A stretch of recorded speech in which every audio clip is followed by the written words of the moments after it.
Ok, buenas. Habla el grupo 3. Estaremos hablando sobre la materia de farmacología y toxicología, haciendo nuestra exposición del segundo parcial sobre diversas patologías que ya se verán mencionadas. En nuestro índice tenemos lo que es la introducción y las diversas patologías que son Alzheimer, miastenia gravis, cinetenosis, glaucoma, feocromacitoma, bradicardia, asma, EPOC y colon irritado. Los temas principales son que estaremos tratando los signos y síntomas de las patologías, su fisiopatología y los tratamientos de cada patología. Y estos son diversos fármacos que se estarán tratando en cada patología. Ahora les dejaré con mi compañero Jordi Javier, que nos estará hablando sobre Alzheimer, miastenia gravis y cinetenosis. Muy bien, gracias. Puede pasar. Bueno, como mi compañero Cristian le había dicho, iniciaremos con la enfermedad de Alzheimer. Este se encuentra en pacientes con demencia progresiva. Se ha observado una deficiencia de neuronas colinérgicas intactas, en particular las que se extienden desde áreas subcorticales como el núcleo basal de Meissner, con un criterio semejante al que se aplica a otras enfermedades degenerativas del sistema nervioso central. En los síntomas tenemos confusiones, delirio, desorientación, dificultad para concentrarse, incapacidad para reconocer cosas comunes, olvido, agitaciones, agresión, cambios de personalidad, deambular, enfado o soledad, alucinación, depresión o paranoia, entre otras cosas. Puede pasar. En nuestra fisiopatología tenemos que el Alzheimer produce un deterioro cognitivo progresivo y se caracteriza por depósitos de beta amiloide o ovillos neurofibrilares en la corteza cerebral y las sustancias gris subcorticales. Luego tenemos lo que son los fármacos. En los fármacos tenemos la ribastigmina, donepezilo, simvastatina, tacrina y galatamina. Iniciemos con la ribastigmina. Esta inhibe lo que es la acetilcolinesterasa, con lo cual facilita la neurotransmisión colinérgica al enlentecer la degradación de la acetilcolina liberada por neuronas colinérgicas. Luego tenemos lo que es la donepezilo. Esta incrementa lo que es la concentración de acetilcolina por medio de la inhibición reversible de su hidrólisis por la acetilcolinesterasa y tiene semivida prolongada. Luego tenemos lo que es la simvastatina y la galatomina. Estas tienen efectos similares. Es un fármaco que hidroliza hacia el ácido hidrobeta correspondiente activo. Los valores informados son para la biotransformación y eliminación del ácido. Luego tenemos lo que es la tacrina, lo cual se une al Alzheimer moderado, y el donepezilo tiene más alta acetilcolinesterasa. Son más hidrófobos y cruzan con facilidad la barrera hematoencefálica, o sea que ellos pertenecen a lo que es una amina terciaria, ya que estas son las que pueden pasar esta barrera. Luego tenemos lo que son los efectos adversos. Aquí pueden tener náuseas, diarrea, vómito e insomnio, pero todo esto puede ser en general, ya que la tacrina es importante y limitadora de la dosis, ya que ella en sus efectos adversos tiene lo que son cólicos abdominales, anorexia y por lo general sus efectos adversos como náusea, vómito y diarrea que ya había mencionado. Luego tenemos la rivastatina y la catamina. Estos tienen unos efectos similares y con relación a donepezilo pero por lo general el dolopenicilo es menos frecuente y menos grave que la tacrina. Puede pasar a la próxima. Ahora estaremos hablando de lo que es la miastenia grave. Esta es una enfermedad neuromuscular que se caracteriza por debilidad y fatiga notable del músculo estriado. El defecto en la miastenia grave se encuentra en la transmisión sináptica a nivel de la unión neuromuscular. En la fisiopatología, el defecto en la miastenia grave se encuentra en la transmisión sináptica, como la había dicho. En los síntomas tenemos debilidad del brazo y pierna o debilidad muscular, dificultad para hablar, dificultad para respirar, dificultad para tragar y fatiga. Luego, en los fármacos tenemos lo que son el hidrofonio, neostigmina y pirostigmina. El hidrofonio se utiliza para el diagnóstico de ella. En la actualidad, el test de prueba es anticolinesterasa. Tiene una acción de 10 a 20 minutos y ella revierte los efectos de los bloqueadores musculares no despolarizantes después de una cirugía. Y también sirve como antídoto para la atropina. Luego tenemos lo que es la neostigmina, lo cual es un inhibidor reversible de la enzima colinesterasa que impide la destrucción de los acetilcolina y produce un efecto parasimpático indirecto mediante el aumento de la concentración de acetilcolina en el receptor. Luego tenemos lo que es la pirostigmina. Esta es el medicamento por elección de la miastenia grave. Ella es una unidad de la colinesterasa que se usa en el manejo crónico de la miastenia grave. Duración mayor a la neostigmina y tiene una acción intermedia de 3 a 6 horas. Sus efectos adversos son similares a la neostigmina, los cuales son salivación, rubor, disminución de la presión arterial, náuseas, dolor abdominal, diarrea, broncoespasmos, entre otros. Luego puede pasar a lo que es la sinestosis, lo cual tal vez muchas personas lo han padecido, ya que estos son mareos provocados por movimientos. Pueden suceder en viajes largos, en barco o en avión. Esta acción se produce probablemente solo por la corteza a nivel más periférico sobre el aparato ventricular. La fisiopatología de ella es provocar por estimulación excesiva del sistema vestibular o conflictos entre las entradas sensoriales propioceptivos, visuales y vestibulares. Entre los síntomas tenemos fatiga, malestar, mareos y vómito. Puede pasar. Luego tenemos lo que son los fármacos. Tenemos escopolamina, también tenemos antihistamínicos y lo que es la alcaloide de la belladona.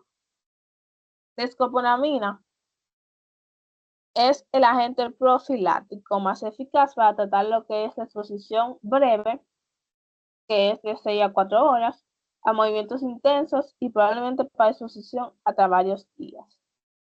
También es inyectada intradérmica, ya cuando que la sinestosis pasa a tener náuseas y vómitos, pues ya se agravó y necesita ser intradérmico la sustancia. Luego tenemos lo que es la administración por ansiedad, que es profunda, puede ser muy profunda la ansiedad, y esta puede inducir a una crisis compartida incontrolable. En niños puede ocurrir intoxicaciones graves por ingerir la belladona. Los efectos adversos de estos fármacos son excitación, inquietud, alucinaciones o delirios. Estos fármacos excitados semejan a lo que son las dosis tóxicas de atropina.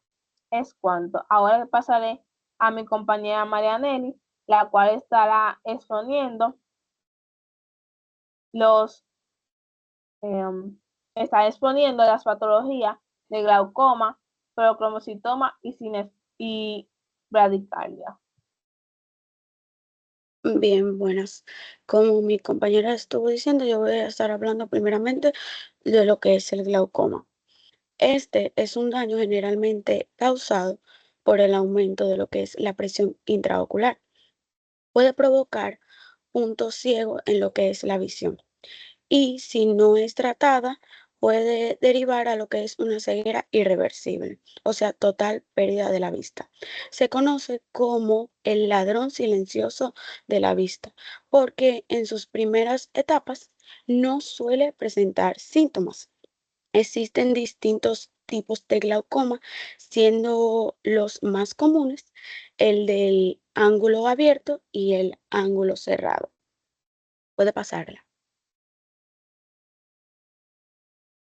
En lo que son los signos y síntomas, tenemos lo que es la pérdida de la visión periférica lateral. Este es el síntoma más común en lo que es uno de nuestros tipos, que es el glaucoma de ángulo abierto. La pérdida de la visión suele ser gradual y puede afectar uno o ambos ojos. Eh, Visión de túnel. Es similar a lo que es la sintomatología anterior. También puede darse visión borrosa, dolor y ceguera. En lo que vemos en la pérdida de la visión, tenemos esta imagen que como vemos se asemeja o como si estuviéramos viendo un telescopio. Vamos perdiendo lo que son los ángulos laterales de afuera, como por así decirlo, de nuestro ojo. Puede pasarla.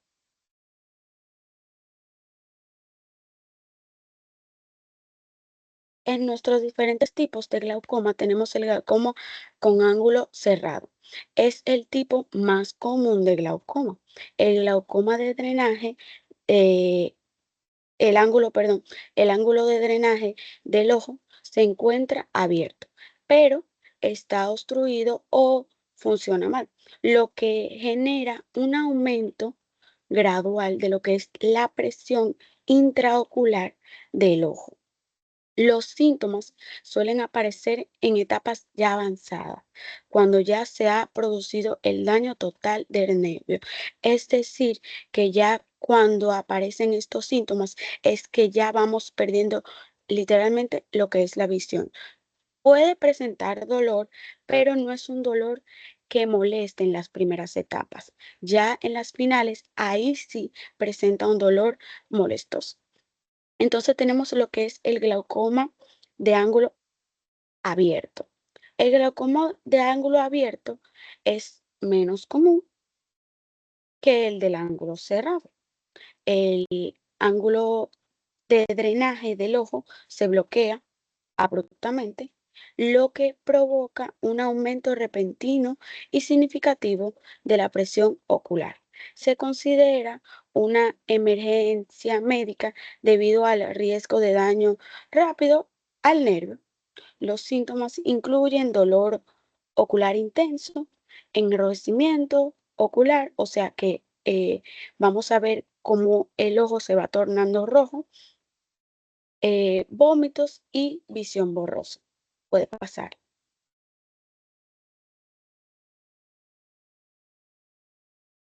En su fisiopatología, es decir, lo que puede causar esto es el aumento de la presión intraocular. El ojo produce un líquido llamado humor acuoso que nutre y mantiene la presión dentro del ojo. Normalmente, este líquido drena a través de una red de canales y se reabsorbe en lo que es el torrente sanguíneo. Cuando el drenaje falla o se ve obstruido, el humor acuoso se acumula, elevando la presión intraocular. La presión elevada comprime el nervio, daña sus fibras nerviosas, ocasionando lo que es la pérdida de la visión. En el tratamiento tenemos como medicamento, entre uno de muchos, lo que es la pilocarpina. Este se administra por hora en un lapso de 7 días para controlar el incremento de la presión intraocular. Suele tolerarse mejor que las anticolinesterasas y es el agente colinérgico estándar en el tratamiento inicial de glaucoma abierto. La función de la acetilcolinesterasa, en sus siglas ACHE, para suprimir lo que es la acción de la acetilcolina en las uniones de diversas terminaciones nerviosas colinérgicas con sus órganos efectores o en los sitios pos- eh, postsinápticos. Puede pasar. En lo que son los efectos adversos, tenemos diferentes oculares generales y efectos secundarios graves poco comunes. Voy a mencionar 2 de cada uno. Entonces, en los oculares tenemos visión borrosa, un poco nítida temporalmente. Puede durar varias horas. Ardor, molestia en los ojos. En generales, tenemos lo que son mareos, náuseas y derivados de ellos. Efectos secundarios graves, poco comunes. Reacción alérgica, asma y broncoespasmo, muy poco comunes. Puede pasar.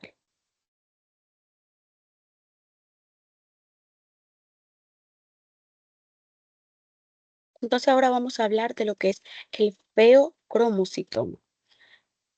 Lo que es la feocromocitoma es un tumor poco común que se desarrolla en las glándulas suprarrenales ubicadas por encima del riñón. Estas glándulas son responsables de producir hormonas como la adrenalina y la noradrenalina, las cuales regulan la respuesta del cuerpo al estrés, lucha o huida. Puede pasar.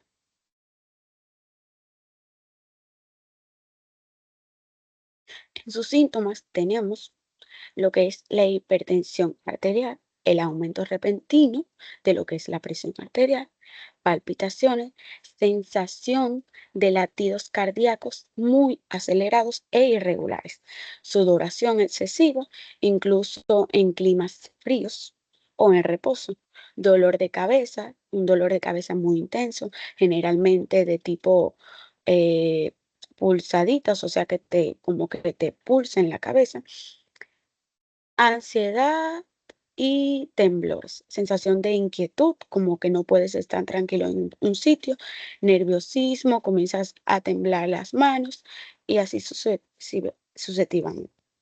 Puede pasar.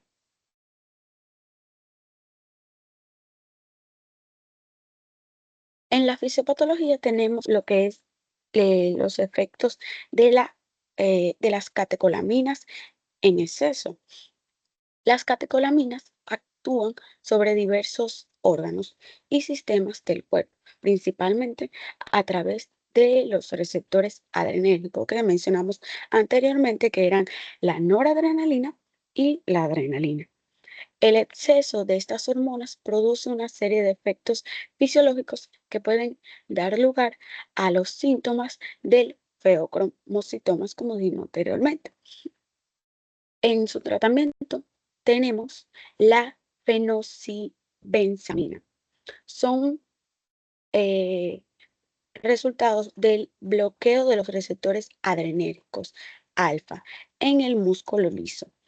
Esta produce una disminución progresiva de lo que es la resistencia periférica y aumento del gasto cardíaco, que se debe en parte a la estimulación nerviosa simpática relajada.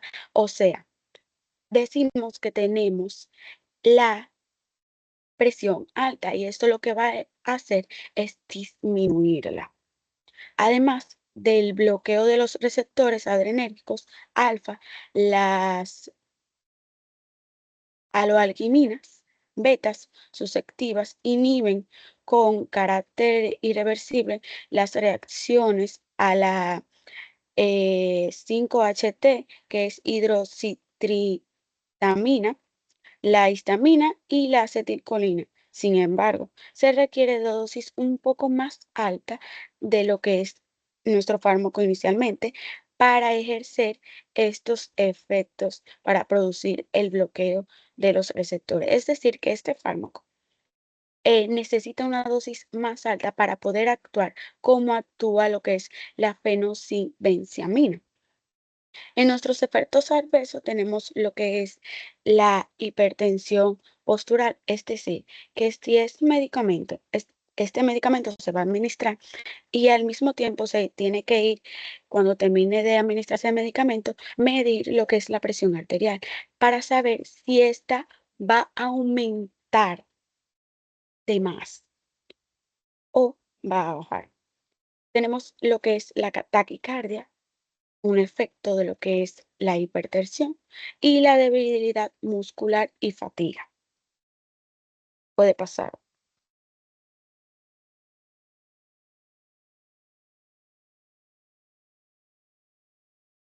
Ahora tenemos lo que es la bradicardia. La frecuencia cardíaca anormalmente baja, generalmente por debajo de 60 latidos por minuto en un adulto en reposo. Pasa. Sus signos y síntomas están lo que es la asintomáticas en algunos casos, o sea, que no va a presentar síntomas en algunos casos. Mareos, aturdimiento, desmayos, fatiga, dificultad para respirar, dolor de pecho, entre otros. Pásala.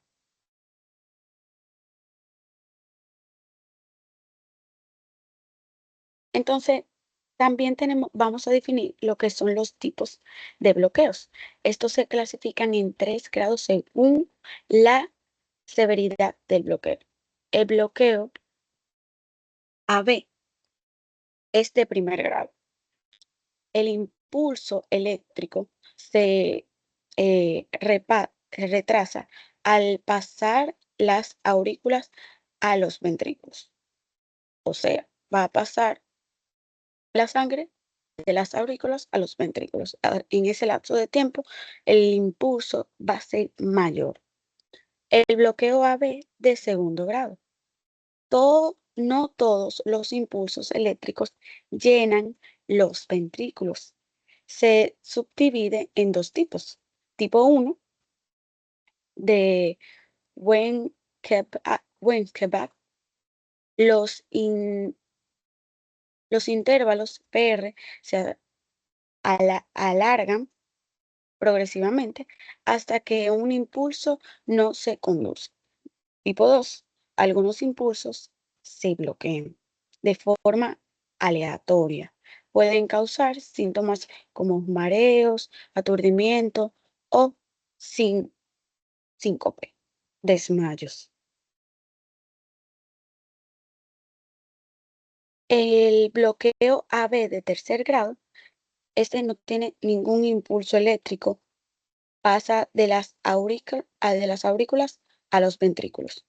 Los ventrículos laten a un ritmo lento y propio, independientemente de las aurículas. Puede causar síntomas graves como bradicardia severa, mareos, aturdimiento, síncope, o sea, desmayo, e incluso insuficiencia cardíaca.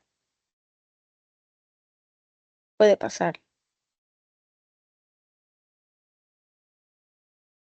Entonces, yo ahora los voy a estar dejando con mi compañero Cristian, que le va a estar hablando sobre el asma, el EPOC y el síndrome de colon irritable.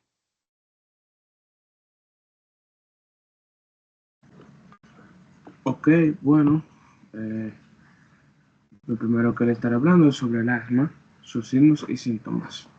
Los primeros síntomas están las sibilancias, que son silbidos al exhalar, a menudo más profundo durante ataques de asma.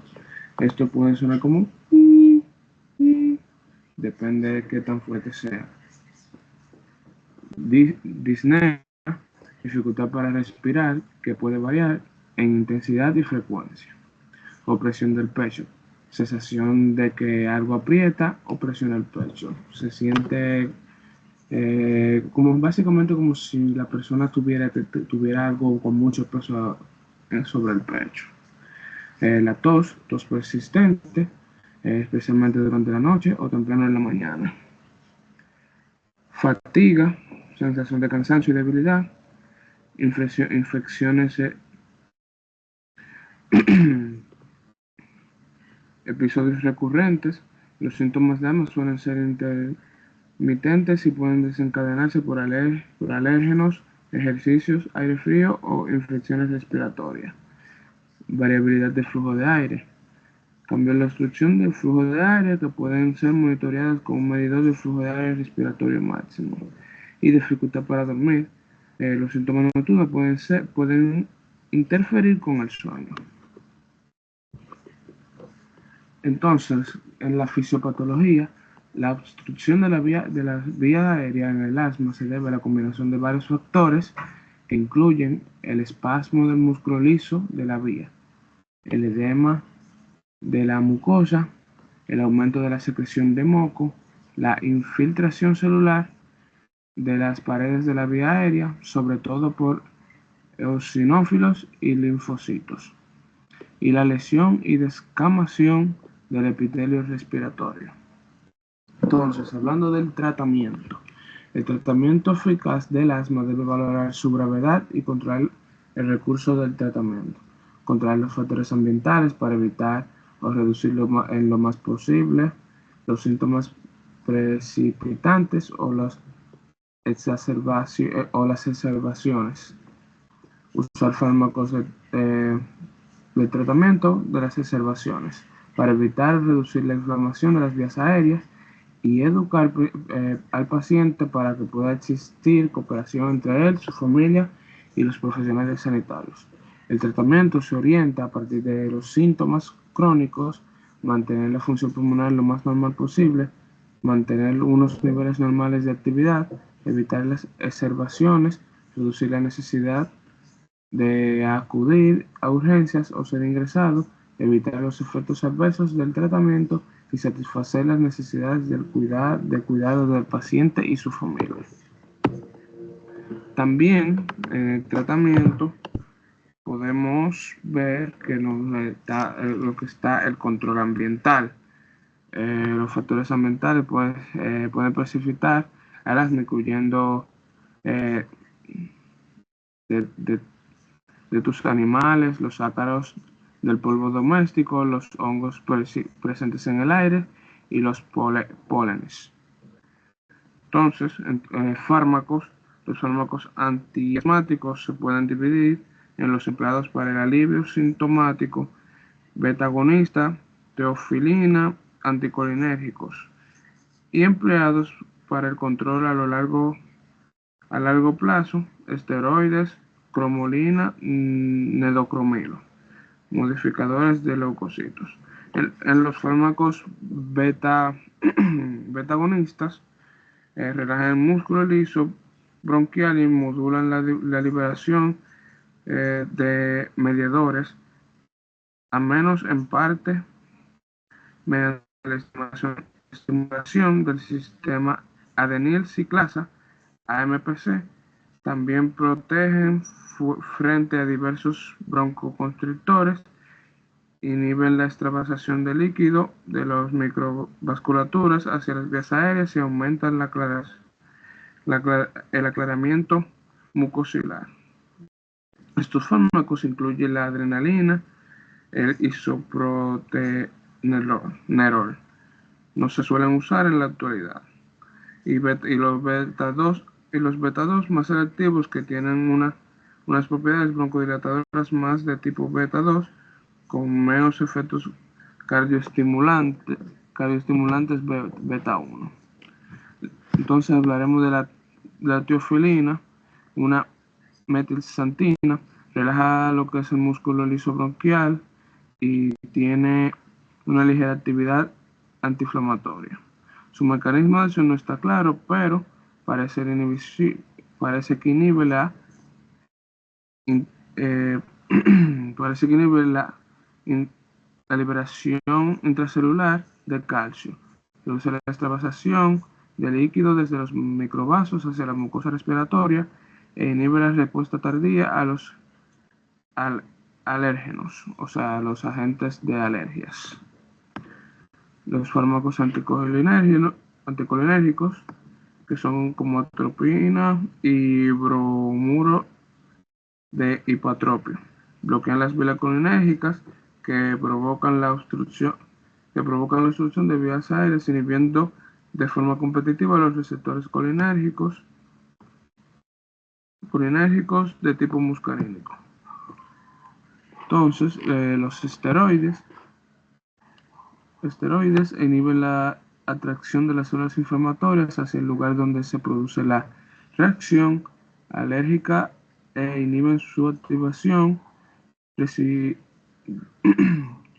revirtiendo la regulación a la baja de los receptores beta 2, bloquean la síntesis de leucocitrienos y la producción de citocinas y la activación de la proteína de adhesión.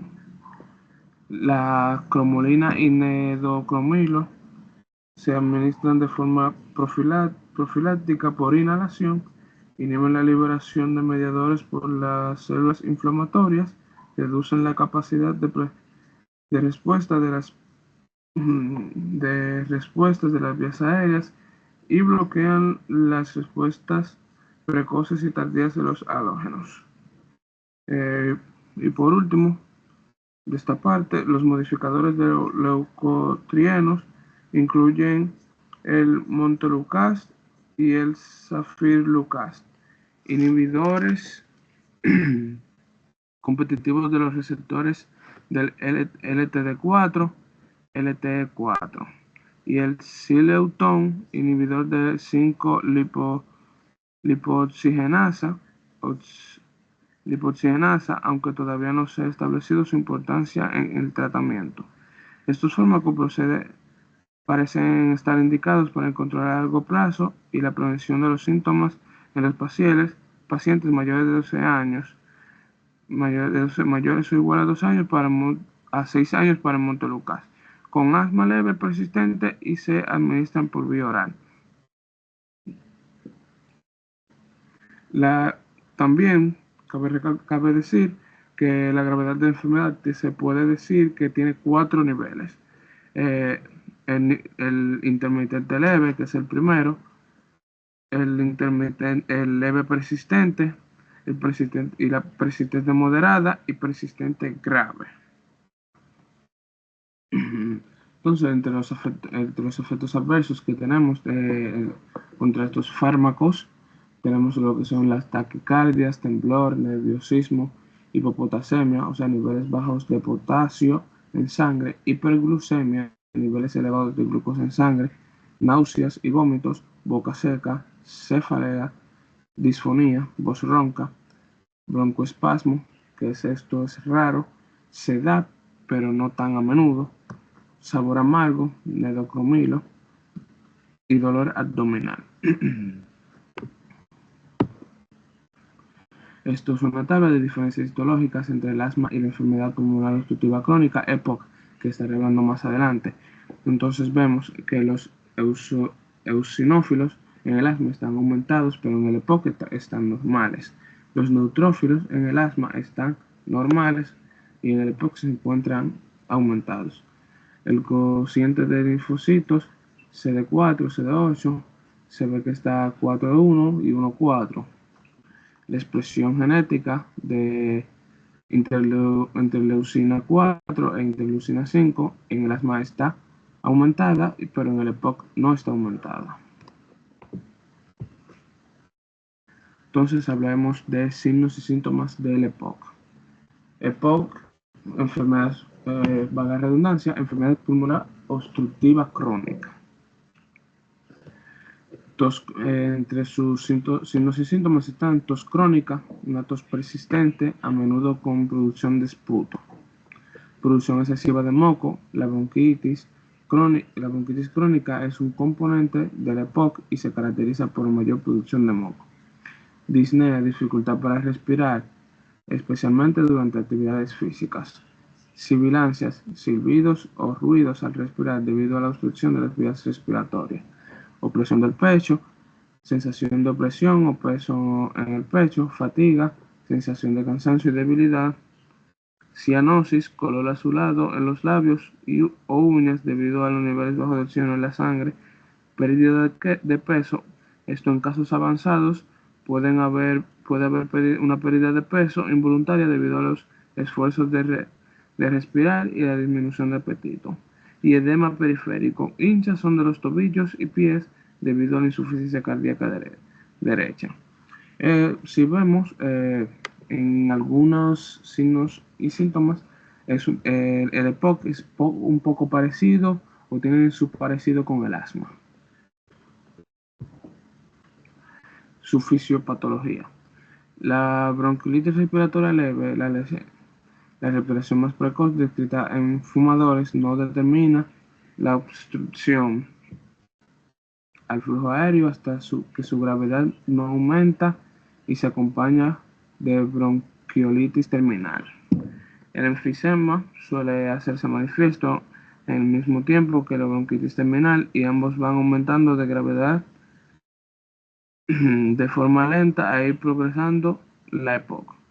El enfisema es la lesión predominante en la mayor parte de los pacientes con EPOC terminal y la bronquiolitis desarrolla los elementos reversibles de la obstrucción aérea por un mecanismo mecánico y por la génesis de mediadores que producen contracción del músculo bronquial.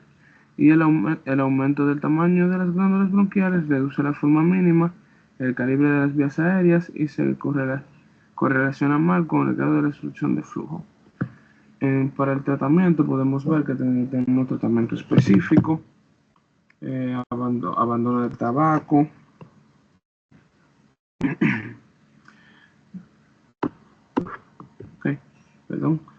tratamiento específico, abandono del tabaco, tratamiento sintomático, fármacos broncodilatadores, beta-2 agonistas, los fármacos anticolinérgicos, teofilina, esteroides, antibióticos, oxigenoterapia y actividad física.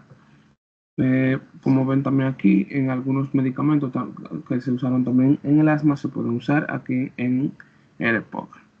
Entonces, en el tratamiento sintomático determinamos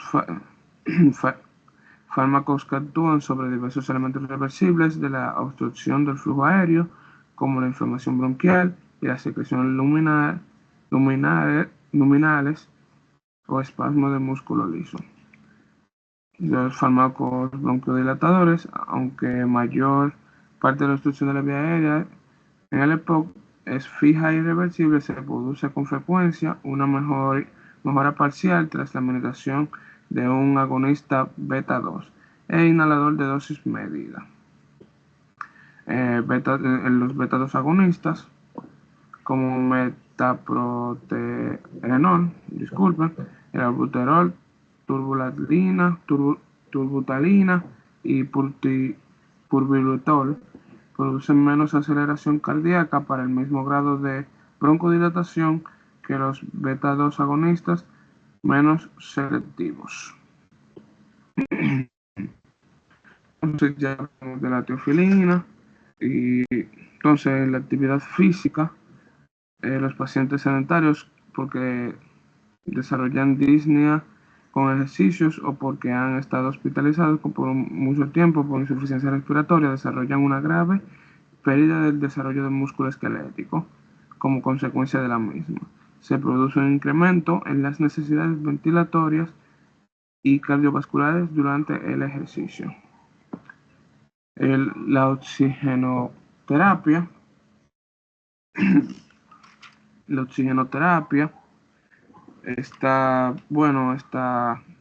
Se trata de mantener poniendo oxígeno al paciente, no prolongados, pero en tiempos parciales. Así estos pacientes pueden ir recuperando y pueden ir respirando mejor.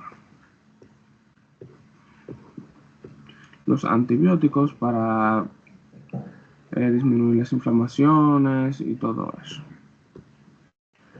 Entre los efectos adversos tenemos lo que son la irritabilidad, ansiedad, temblores y palpitaciones, taquicardia, nerviosismo, calambres musculares, boca seca, retención urinaria, estreñimiento, efectos gastrointestinales como dolor abdominal y diarrea, susceptibilidad a infecciones, cataratas y glaucoma, erupciones cutáneas, reacciones alérgicas, alteraciones en la flora intestinal, retenciones de dióxido de carbono en los pacientes de hipercapnia crónica, sequedad de las mucosas nasales y de la garganta. Como vemos también aquí nos menciona que el glaucoma, que nuestra compañera Marianelis ya habló sobre eso. Ahora estaré hablando sobre los signos y síntomas del colon irritado. Dolor y malestar abdominal suelen ser dolor crónico que puede variar en intensidad, generalmente se alivia o mejora después de defecar. Alteraciones en el hábito intestinal, diarrea, o sea, evacuaciones frecuentes y líquidas, estreñimiento, evacuaciones poco frecuentes y duras. Entonces se pueden dar las dos. Alternancia de diarrea y estreñimiento, como ya dije, distinción e hinchazón abdominal, sensación de hinchazón, a menudo empeora a lo largo del día. Gases y flatulencias, exceso de gases que pueden causar molestias y digestión. Sensación de evacuación incompleta, sentimientos persistentes de no haber vaciado completamente los intestinos y moco en las heces. Presencia de moco sin sangre en las evaluaciones. En la fisiopatología vemos que en el SII, eso es síndrome de intestino irritable o colon irritable, los músculos circulares y longitudinales del intestino delgado y del colon sigmoide son particularmente susceptibles a anomalías motoras. El intestino delgado proximal parece ser hiperreactivo al alimento, a los fármacos parasimpático-miéticos. El tránsito del intestino delgado es variable en los pacientes con SII y las alteraciones del tiempo de tránsito intestinal no suelen tener correlación con los síntomas. En el tratamiento de se puede ver lo que son dieta, las fibras, más abundantes fibras en dietas y fármacos. Entonces, ya con esto terminamos. Fue un placer poder haber hecho esta presentación. Espero puedan entender lo que se expuso aquí, se explicó aquí, y pasen feliz tarde, feliz resto del día o a la hora que lo vean.